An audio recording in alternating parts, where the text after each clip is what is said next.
નમસ્કાર મિત્રો, ગુજરાત સમાચાર ટીવીમાં તમારું સ્વાગત છે। દેશ અને દુનિયાના તમામ સમાચારો જાણીએ એ પહેલા ચેનલમાં નવા હોય તો ચેનલને સબસ્ક્રાઇબ અને વિડીયોને લાઇક કરી દેજો। સૌપ્રથમ સમાચારમાં વાત કરીએ તો હવામાન વિભાગની ઘાતક આગાહી, હવે સીધો ઉનાળો આવી જશે, વચ્ચેથી એક ઋતુ થશે ગાયબ। અમદાવાદ સહિત રાજ્યભરમાં ગરમી વધવાની આગાહી કરવામાં આવી છે। અફઘાનિસ્તાન પાસે વેસ્ટર્ન ડિસ્ટર્બન્સ સક્રિય થયું છે। 3 દિવસમાં તાપમાનમાં 3 ડિગ્રીનો વધારો થઈ શકે છે। ફરી ઉત્તર પૂર્વના પવનો શરૂ થતાં ઠંડીમાં ઘટાડો થયો છે। તો હાલ અમદાવાદમાં મહત્તમ તાપમાનનો પારો 33 ડિગ્રીને પાર થયો છે। હવામાન વિભાગે એવી આગાહી કરી છે કે આ વખતે વસંત ઋતુ આવશે નહીં, સીધો ઉનાળો શરૂ થઈ જશે। ગ્લોબલ વોર્મિંગની ઝડપથી હવામાન પર અસર પડી રહી છે। આ વખતે ક્લાઇમેટ ચેન્જને કારણે ઠંડી અપેક્ષા કરતાં ઓછી હતી। હવે એવું કહેવામાં આવી રહ્યું છે કે આ વર્ષે વસંત ઋતુ નહીં આવે। હવામાન વિભાગના જણાવ્યા અનુસાર આ વર્ષે વસંતને બદલે ઉનાળો આવશે।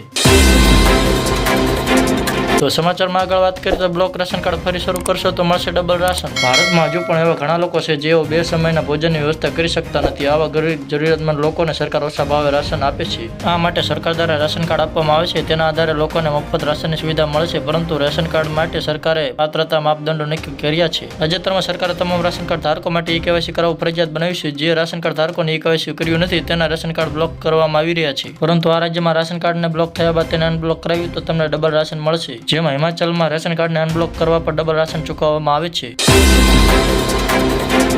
તો ફટાફટ સમાચારમાં આગળ વાત કરીએ તો અમેરિકામાં ગેરકાયદે ઘૂસેલા 8 ગુજરાતીઓ અમદાવાદ આવી પહોંચ્યા। અમેરિકામાં ગેરકાયદે ઘૂસેલા 8 ગુજરાતીઓ અમદાવાદ આવી પહોંચે છે, જેમાં 116 ભારતીયોને લઈને યુએસ એરફોર્સની ફ્લાઇટ આવી હતી। તેમાં 8 ગુજરાતીઓ પૈકી કલોલના 2, અમદાવાદના 1, માણસાના 1 સહિત અલગ અલગ શહેરના લોકો સામેલ છે, જેમાં તંત્ર દ્વારા તમામને વતન પહોંચાડવાની વ્યવસ્થા કરાઈ હતી।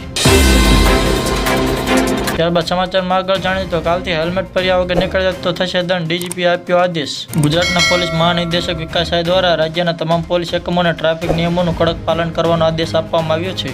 ગુજરાતના ડીજીપી દ્વારા સરકારી કર્મચારીઓની ઉદાહરણીય નાગરિક તરીકેની ભૂમિકા પર પ્રકાશ પાડવામાં આવ્યો છે। ગુજરાતના ડીજીપીએ જણાવ્યું હતું કે ગુજરાતના તમામ સરકારી કર્મચારીઓ રાજ્યના જવાબદાર નાગરિકો તરીકે અન્ય લોકો માટે રોલ મોડેલ બનાવવાની અપેક્ષા રાખે છે। આજે ટ્રાફિક નિયમોનું પાલન કરવાની પ્રતિજ્ઞા લો, ખાસ કરીને હેલ્મેટ પહેરવાની। ડીજીપીએ સરકારી કર્મચારીઓની આ નવી નીતિને સંપૂર્ણ સમર્થન આપવા હાકલ કરી હતી। તેમણે ઉલ્લેખ કર્યો હતો કે પોલીસ એકમો બીજા દિવસથી પાલન માટે તપાસ શરૂ કરશે। જો હેલ્મેટ વગર કોઈ જણાશે તો તેને દંડ ફટકારવામાં આવશે।